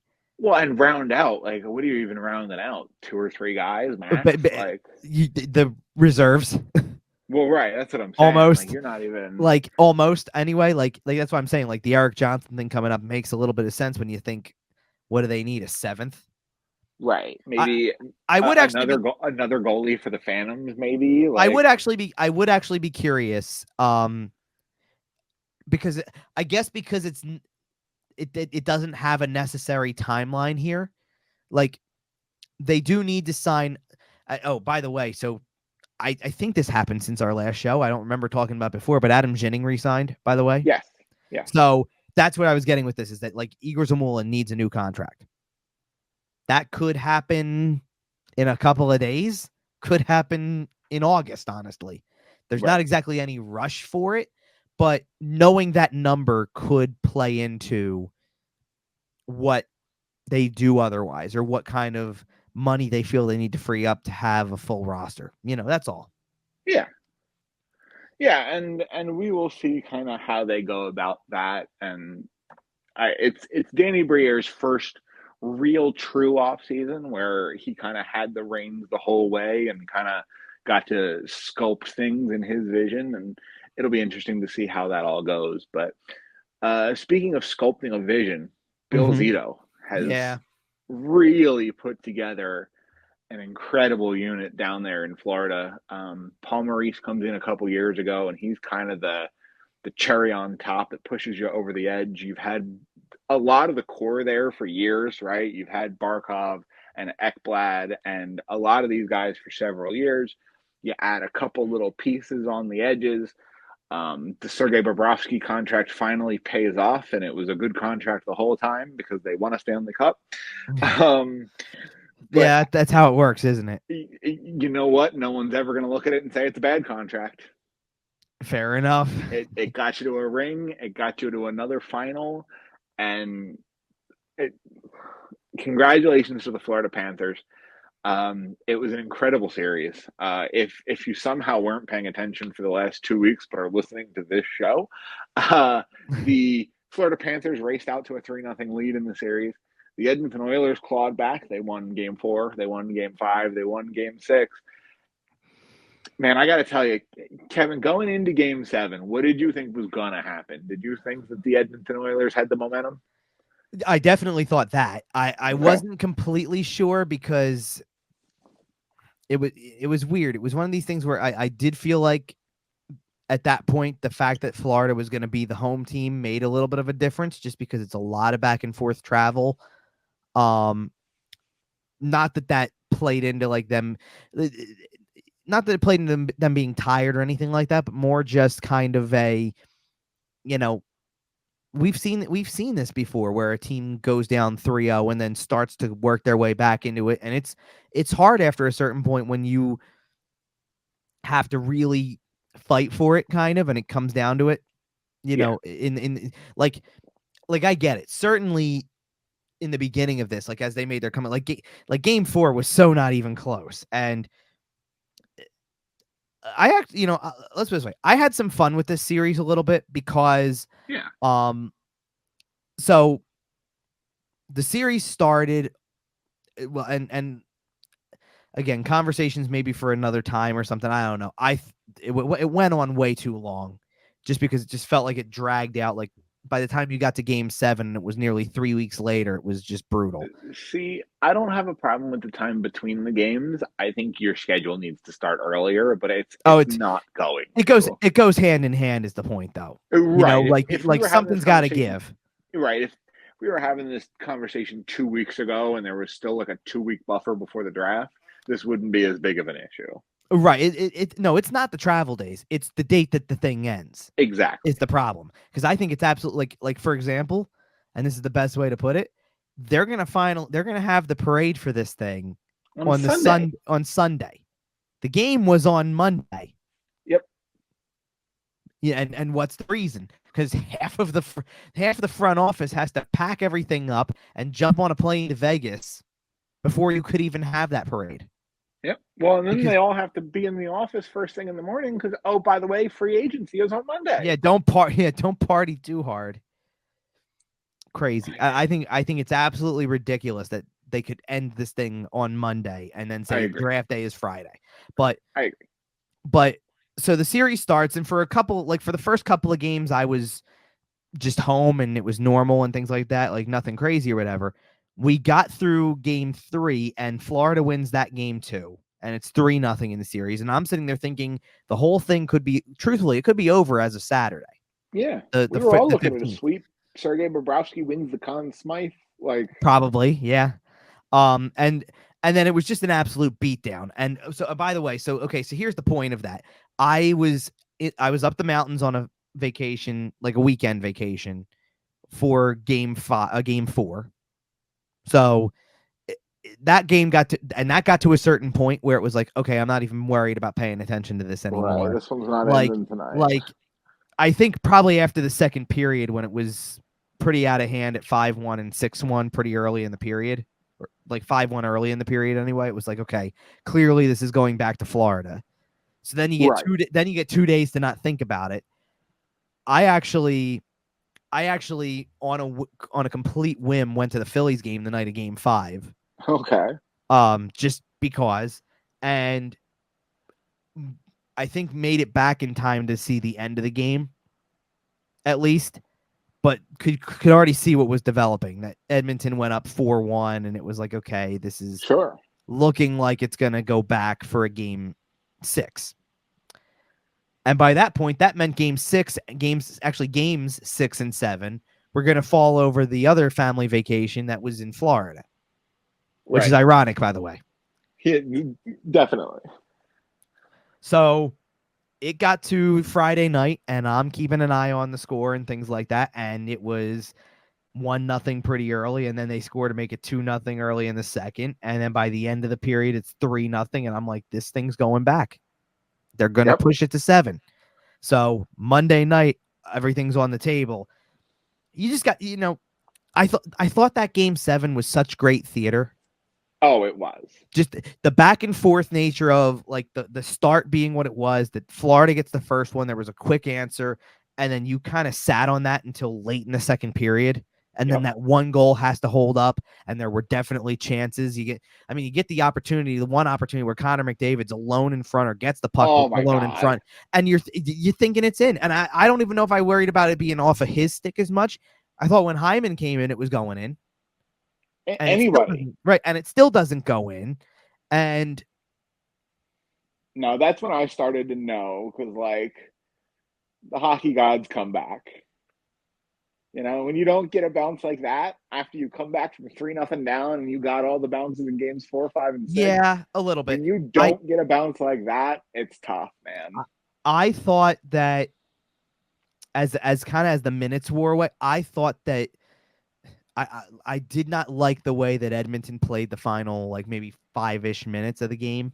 Are you talking about how Chris Knobloch managed his lines and his goalie? I didn't hate the line management because I understood how they were trying to position it so they could get. Although at one point in time, I was fully convinced. I think there was 4.5 minutes left in the game, and I thought from there, I'm like, McDavid's not coming off the ice at all. I thought so too.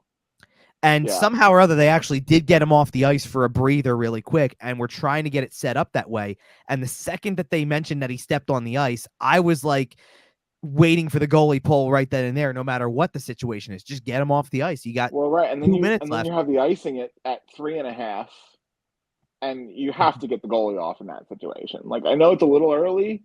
I wasn't worried about the goalie coming off at the 3.5. I really was okay with getting him off at around 2. It was more somewhere in there. I would get a chance. Somewhere in there, like I think they took the timeout, maybe one stoppage too late. Okay.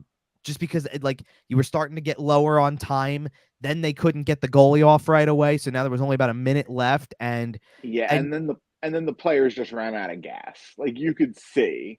Oh yeah, from Edmonton's standpoint, sure. McDavid, Draisaitl, Bouchard were all just completely spent. But you had also just, and this is a credit to the Florida side of things. You had played 3 games in this series to start it, where they basically couldn't score a goal. The Oilers had nothing in the first game, 1 in the second, and then managed to get to 3 in a game that was looking like a runaway at one point. Right, and that was mostly a score effects catch up.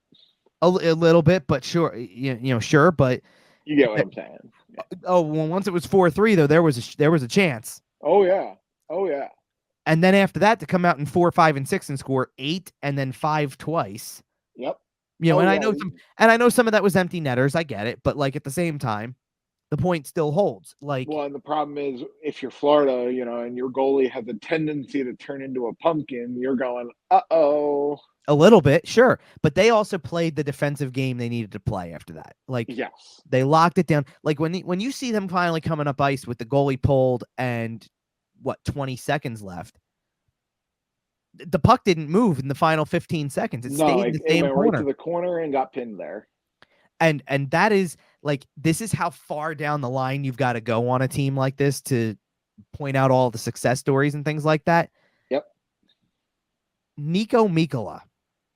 Yep. Who maybe his biggest contribution of the whole playoff was every time they were in a clinching situation and it was coming down to the wire, I'm just going to stand here with my big body and pin my skate against the boards and say, good luck. And get it away from melt me. 40 seconds. Yep. And it was brilliant. I do want to say about the goal that won the whole thing, I guess, because Sam Reinhart scored it. It was his 10th goal of the playoffs.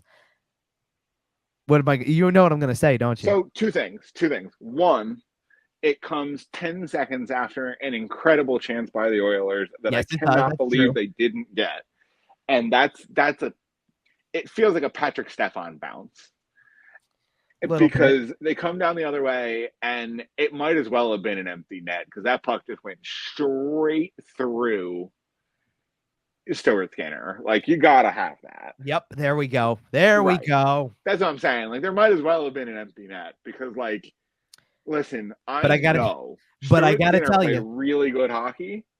You need a save there. Exactly, but I gotta tell you, for most of that third period, probably at least the final 10, if not maybe even more, I felt like overtime was coming. Yeah, I get that, but lead in the build up to the save we already referenced. That was like I'm sitting there thinking, if maybe that was their best chance, maybe they're gonna get one eventually. But man, does this thing feel like it's positioning itself for overtime right now? I felt that way until about 45 seconds left when I saw the gas tank hit E for a lot of the big guys. Right? No doubt. I'm talking about like right after the save happens and there's 7 minutes left, I think. Sure. And I'm like, this thing's got overtime written all over it. It's got overtime written all over it. And but it was a great it turned out to be a great series. Let's just put it that way. Because It was 3 series in itself. It was games 1 through 3, games 4 through 6, and game 7.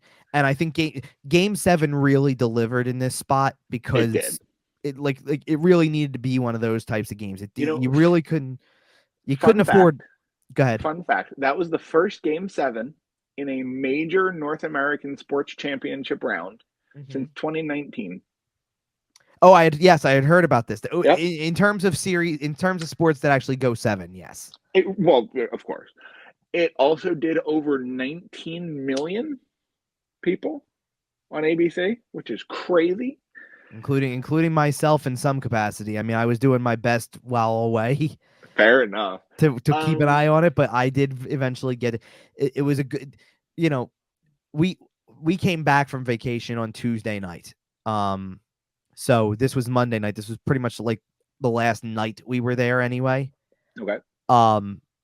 It was a really good night to kind of finally hit your point where it's like, okay, I'm a little bit more tired. I'm ready. And I don't need to do as much. Like, I'm going to go back, and I pretty much watched almost the last half of regulation, I think. That's awesome. From just the hotel. So instead of streaming on a phone. Yep. Ends with a great celebration, confetti gloves everywhere. They mob everybody. The first cup pass goes to Sergei Bobrovsky. I thought it was great. I mean, we were sitting there. I was sitting there watching with my dad, and we played that game. I'm a little surprised it wasn't Okposo. That's who I said it was. That's who I said it was going to be. And as soon as I saw that they were going for Bob, I'm like, I was a little surprised Ekblad was as far down the list as he was. Yeah, I was a little bit too. I'm like OEL. Yeah, seemed weird. I think they tried to find every player who was a veteran on that team. Yep. And give them their due with it. Like, I started to also notice that kind of in a row, I believe, or close to being in a row, was your Tarasenko, Verhaeghe, guys who had won it somewhere else. Okay. That they could say, like, okay, it's your second. We'll pass it down the line now to you guys. Right. And it turned into that. Like, yeah, so I was... There was elements of that where I was not surprised at all. Paul Maurice gets the cut mid-interview with Emily Kaplan, and it's just an incredible moment. Now, I don't know how many different clips you've seen of Paul Maurice over the course. I've seen several, and Paulie's having fun. That dude was a rock star that night with everything he could have possibly said. The Sportsnet interview was brilliant. The ESPN interview was brilliant. His post game was brilliant. Everything he couldn't. They even had him on. So I shouldn't say ESPN interview once because I'm talking about the Emily Kaplan one on right. Ice, and then he went on and did Sports Center. Yep, and that was brilliant. Like he's got such a way of articulating things. It was just incredible. That team, that franchise, has an incredible habit of just being the biggest jerks on the ice, but making you absolutely love them off the ice. Like I was so happy for Matthew Tkachuk. I was like seeing the security cam footage outside the bar, him walking around on the beach with the Stanley Cup. Like, come on, man. That is video in the Vegas fountain level. The video of the Tkachuk family after that, the fact, because I think it's cool. Like, Brady's a really good player. We know this. I think it's really cool that he's there all the time for this. Can I hit you with a hot take here? Sure. I think it's a little weird that Keith touched it. I don't. I don't have a problem with it. For the record, I am not. No, I don't think it's weird at all. But Matthew like handed it to him, and you could see him kind of pause and go, "All right, give it to me," and he grabbed it. At this point in time, as far post-playing career as it has been for him, if you're living vicariously through your two sons at this point who are in the league, you go ahead and do it. I mean, and of course, I absolutely defer to Big Walt in that situation. I don't have a problem with it. It struck me as a little weird that he's doing it, like that he thought it was okay. Does that make sense? Like, yeah, I get where you're coming from. He is willing to touch it.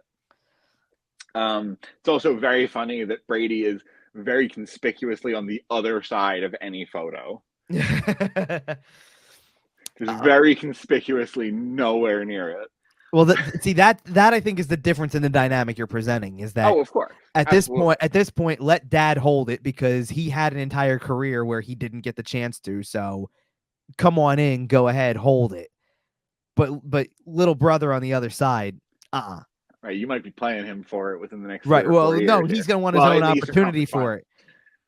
Right. Yeah. I'm saying he's gonna want his own opportunity. There was so I'm trying to think of a couple other quick hitters and things like that we could get to just from this series and things like that. I did want to mention just from the post-game celebration, shout out to Matthew Tkachuk mentioning Calgary fans and Paul Maurice mentioning Winnipeg fans. That was great on Paul Maurice's part, by the way. Somebody else too. Yeah, like 3 different people shouted out their former organizations. I can tell you who it was. It's easy. It was Roberto Luongo. Oh, with Vancouver. Right. Yes. And by the way, an extraordinarily classy move by all 3 of those guys to remember these places that gave them so much. So, by the way, speaking of Roberto Luongo, oh man, he had a day. Well, he certainly did have a day, but so one of the things that I have in my office is not visible on camera right now. Okay. But right about over in here on the shelf above the camera view, I have kind of like there's a Stanley Cup replica that's a smaller one, obviously.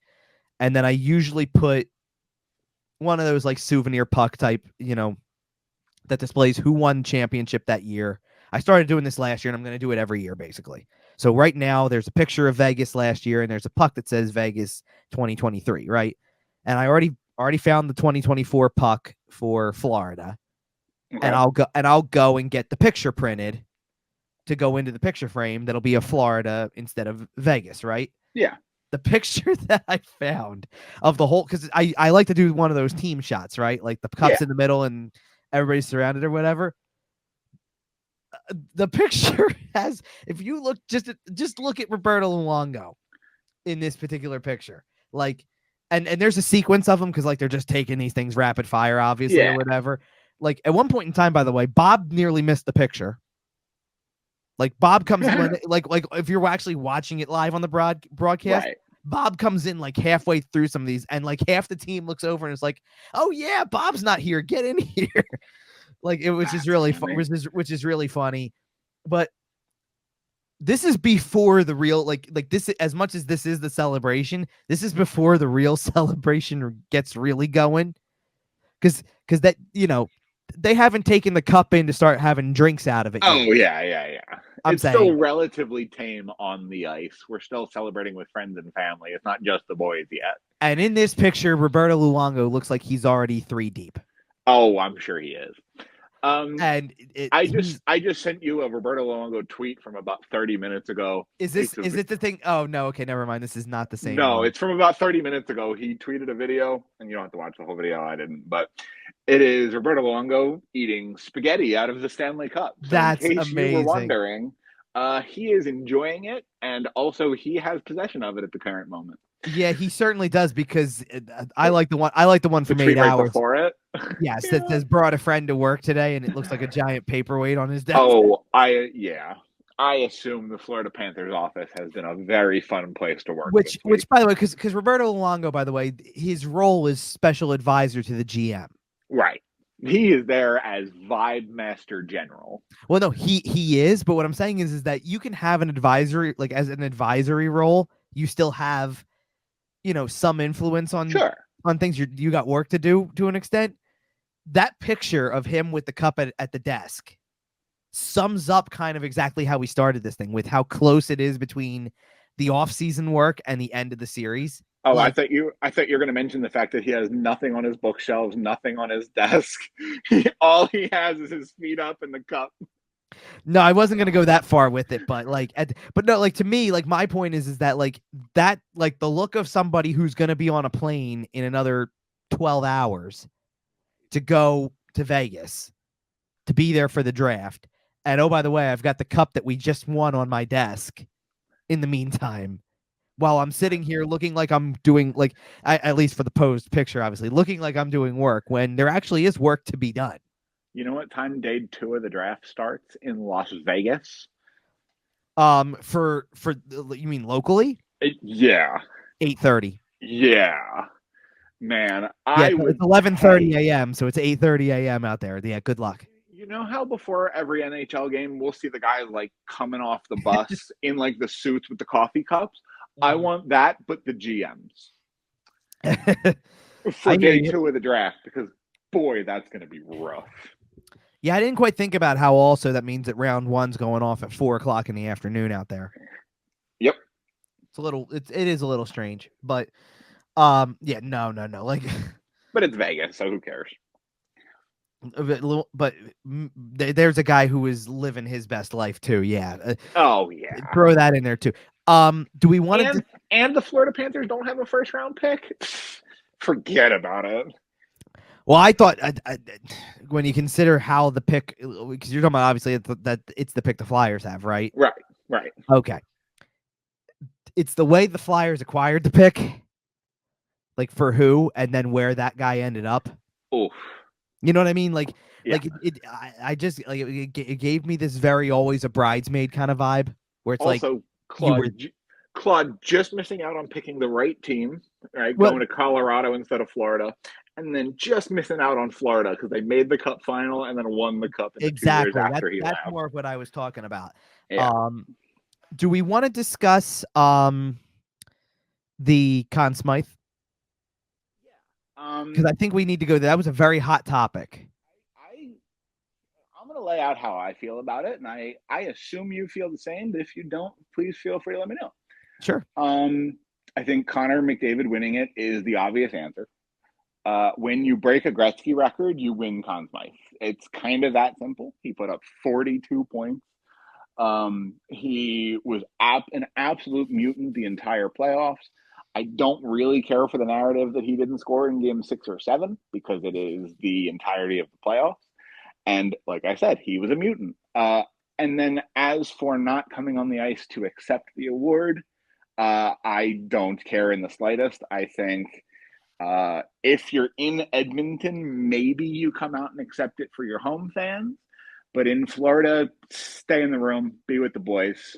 You can get the trophy later. It's not a big deal. What do you think? Okay. I don't have a problem with him winning it. I knew he was winning it after game 5. Oh, yeah. Yeah. When he put up 4 points in game 4 and then another 4 points in game 5 exactly to claw them back into the series. Right. And set a record and all, like right. broke a Gretzky record. Yeah, you're right. I knew he was winning it then. And as much as I understand some people who want to put the stock into game 6 and 7, and it's like, well, where was he? And I understand where you're coming from, but you're just wrong. There wasn't going to be any changing people's minds for what he had already accomplished is more what it is. So I have a huge problem with kind of the tease that I don't know if it was that the league did or whoever's decision it was, because I thought when they brought the trophy out to the ice that somebody else won it. I think they always do that on the ice, though. Like I think a losing player wins so infrequently that I'm not necessarily concerned about that. No, well, so here's the thing. I think that when it happened a little more frequently, because it's happened twice in Flyers history. I know, which is pretty funny because it's only happened like 6 times in NHL history. I'm pretty sure that when it happened for Ron Hextall, for example, they did it on kind of behind the scenes. Yeah, I believe they gave it to him like in the hallway next to the locker room. Now, if you want to go off of recency, the last time a losing player in the Cup Final won the Conn Smythe was Jean-Sebastien Giguère. And they did that on the ice, and it resulted in the saddest photograph of all time. Which and it was interesting because knowing that this was possible, I know there was a story up fairly recently about the guys who are on the losing team for the cup, but somebody still wins the thing. And Giguère was interviewed for it, and even said it was, and even said it was just this weird feeling. He said he left it on the trainer's table. Yeah, he didn't even bring it. Didn't even take it into the room because nobody wants it. The boys didn't even know he won, and he didn't want them to like have to try to fake feeling happy for him. Like, it's heartbreaking. It is heartbreaking. Nobody wants that trophy when you lose. Right. Like when at the end of his career, Connor McDavid might look back on it if he gets a cup asterisk and go, "Oh yeah, that was cool that I won that. That was pretty neat that I won as a losing player." Before they even announced the Conn Smythe before it was even brought onto the ice and all that stuff like that, because they obviously exited the ice before all this. McDavid is standing by the bench, by the door, waiting for everybody to get off the ice from his side. Stops, like standing there as the last guy before you go off the ice to, your captain, shake hands and, then head to the room, right? Like he's going to be the last one to leave. And you can just tell by the look on his face that he is taking every ounce of that in as motivation. Ever going to score 200 points in an NHL season again, it's going to be Connor McDavid next year. It wouldn't shock me. Right. I don't know if it's going to happen, but if anybody's ever going to do it, if anybody's ever going to have 100 assists in a season again, right. It's high. Yep. Yeah. So he joins a very exclusive club with this in two ways. So he's only the sixth player to win it as a losing player on the losing team. And he's only the second forward or second position player, not non-goaltender, to win it. And the other non-goaltender who's on that list is Reggie Leach. 76. Yep. Now, the year he set the record for playoff goals with 19. Now, as much as I don't have a problem with the, I knew McDavid was winning the thing. I wasn't shocked by it. I totally get it. And I do want to give full disclosure, because I've seen a lot of back and forth, because there's people who just don't like that somebody on the losing team won it, because it does happen very infrequently. Then it felt like there was this big debate about Bobrovsky, because so many people thought that, again, if you're measuring the whole playoffs, that those handful of games that they lost in the series to Edmonton. That narrative, for the record. I get it. To me, if I was picking somebody from Florida to win the thing, I was sticking with what I said before the series, and that would have been Barkov. That's who I would have picked, and Barkov got pretty much every second place vote out there.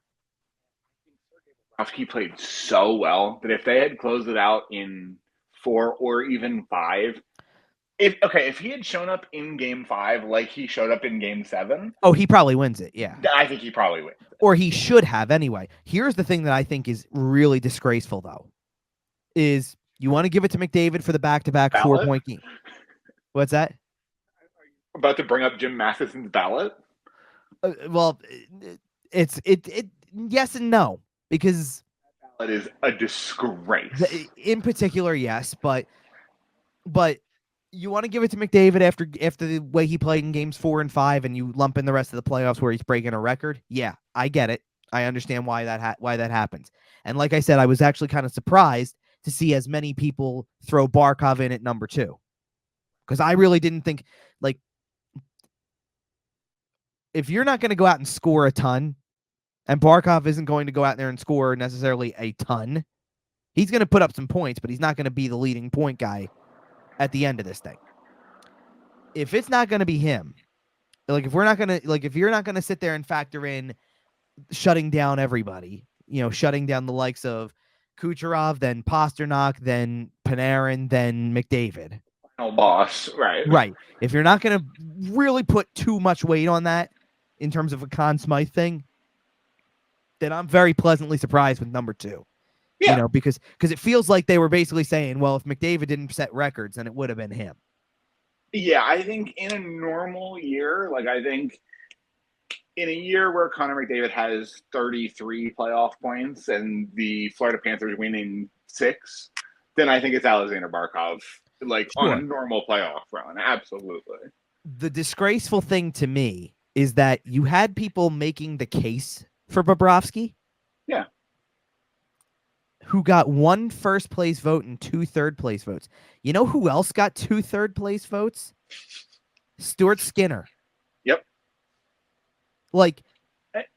And that one, well, and one of those was Matheson, so I'll put an asterisk on that one. No, he didn't vote. He didn't vote Skinner. You're right. I'm sorry. He voted Hyman and Bouchard as 2 and 3. Hyman and Bouchard, right. And here's the thing.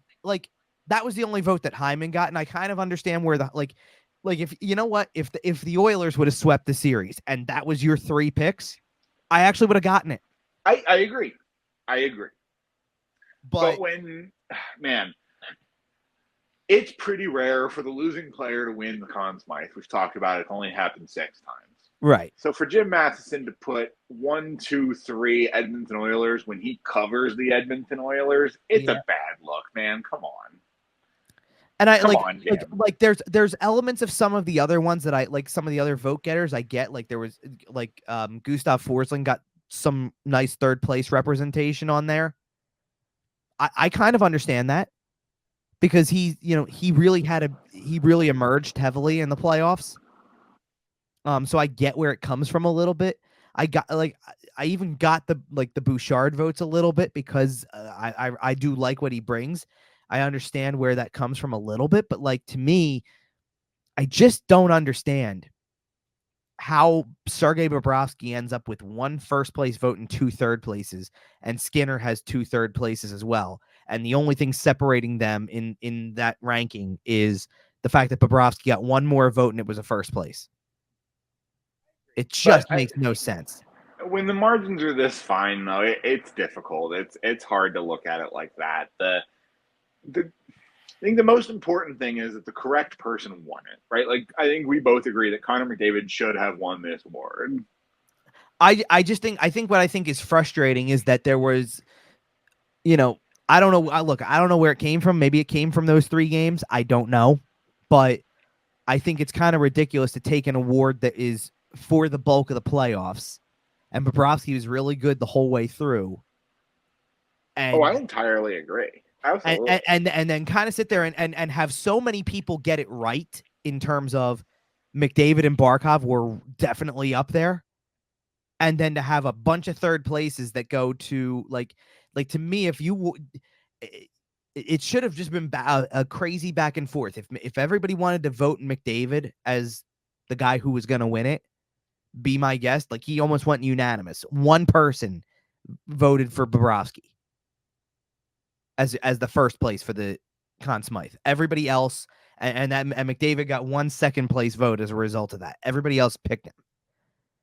But if you wanted to take the other 2 after that, and it's Barkov and Bobrovsky are interchangeable there, and some people picked Bobrovsky and some people picked Barkov as 2 or 3, I would have understood it a lot more. I just couldn't believe that Bobrovsky was that lightly represented on the ballot compared to the other 2, because I think he was the next guy.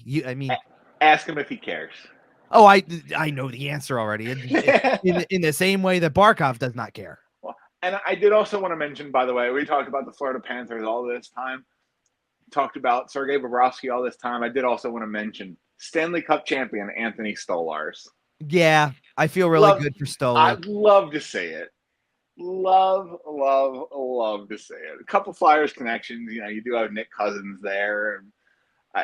Anthony Stolarz, though, I feel really good for him. A guy who had some pretty severe injuries when he was here. That's exactly where I was worried he would never play again. And he is not only a really good NHL backup at this point, but now he's a Stanley Cup champion. I feel fantastic for him. I think it's also gotten really interesting lately how many it was brought up. This is, I think, what is it, the 4th first-time winner in 7 years. Wow.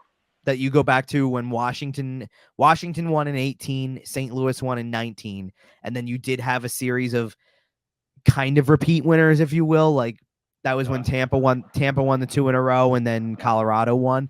And then you go right back with Vegas with their first, now Florida with their first. Seattle coming next year. I don't know about that, but Buffalo is probably the most starved of any that are left for first sure. time. Yeah, like absolutely. I mean, you got your handful of others that you can easily run down. Columbus has never won. Nashville, this version of the Minnesota Wild, and this version of the Ottawa Senators, and San Jose, and well, I was gonna say Utah, but apparently, like I just found out. I don't know if I just found out today or however it was supposed to work, but they're their own new franchise, basically. Correct. Yeah. So they don't have any previous records. The history stayed in Arizona, which I'm sure Winnipeg just loves. Well. That's a whole nother story, because that was the ultimate news dump of all news dumps, wasn't it? Oh, I mean, there's a couple There was Linus Ullmark getting traded 20 minutes before Game 7. But that then, one yeah. doesn't. But see, that one doesn't bother me. I don't consider that a news dump. I consider that's what you get for putting this final game in the Stanley Cup Final on June 24th. I think Boston did that strategically because they knew that getting the contract back was not going to be a popular decision. Well, and even if it wasn't, though, I don't blame them for a popular decision. Well, right, I don't care. It's like, to me, I sit there and I go, just, if you didn't want that to happen, then finish sooner. Like that's all I'm saying. That's all I'm saying. The absolute news dump, though, of, oh yeah, by the way, that auction that was supposed to happen, not going to happen. And get out of that. Just in Alex Morello is a scam artist. My favorite was that they had a bid for a skating rink. Right, but not an NHL arena. Recreational skating rink. Right. And it's like, man, you really are running for politics, aren't you? Regardless of big news, Alex Morello has announced his intention to essentially surrender the Coyotes license and to allow that 5-year period to be wiped out and allow the NHL to start, theoretically, expansion processes in Arizona if they so choose. Right. It's just, I don't know. It's just, well, I mean, look, we already discussed how terrible of an owner he was, so that's not take that back up. Yeah, we don't need to bring that back up. I just found the timing of it super interesting, obviously, because it was like, oh yeah, sure, okay. Done on purpose, and more fantastic reporting done out of Craig Button, honestly. Hey, don't you like the part that where the Flyers didn't drop the Michkov news, or that the Michkov news didn't drop during a game? Oh, right. We got some rumors on Sunday morning, and then the official news after the cup had been awarded. Yep. Exactly. Isn't that nice when it happens that way? Yep. And now they're going to keep you hanging on until the contract's officially signed and all stuff like that. They keep, again, with the teases, right? Like, probably do it on July 1st, just with all the other ones. Like, oh, hey, by the way.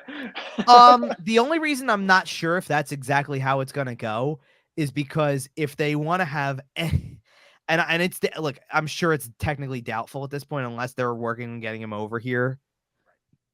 As it is, they're having development camp on July 2nd through the 5th. There for the start of it. Well, I think if he's not there for the start of it, they're not gonna even bother with that. They're just gonna let him. If he's there, I'm sure they'll let him do a press conference, maybe. But I don't think you're gonna see anything crazy happen there. I'm curious, to be honest. The fact that that's only going to be a 4-day span for this development camp, I'm curious to see what the ice schedule looks like, because I didn't think I kind of thought it was supposed to go from the 2nd through the 6th, and the 4th would have been a non-ice day. So there wasn't as much to do. So it's kind of like an off day. I think now that means they may be on the ice that day. I don't know. I'll wait and see, but could be interesting. And I believe that is just about it for us here today. Was there anything else you wanted to touch on? Or no, not at all. I mean, like I said, I was going back and looking at the craziness that they have. I mean, it's a very minor footnote, but we can mention it, I guess, because it does generate conversation a little bit. The Hockey Hall of Fame class was announced. Why don't we save that for the next show? I think we're coming to the end here. I think we save that for the next. one. No, like the discussion part, yes. I was just going to throw the footnote out while it was news. That was all. That because Jeremy Roenick was one of them. So obviously there's a Flyer connection there. I mean, I guess if you really want to stretch it, Shea Weber has a Flyer connection too.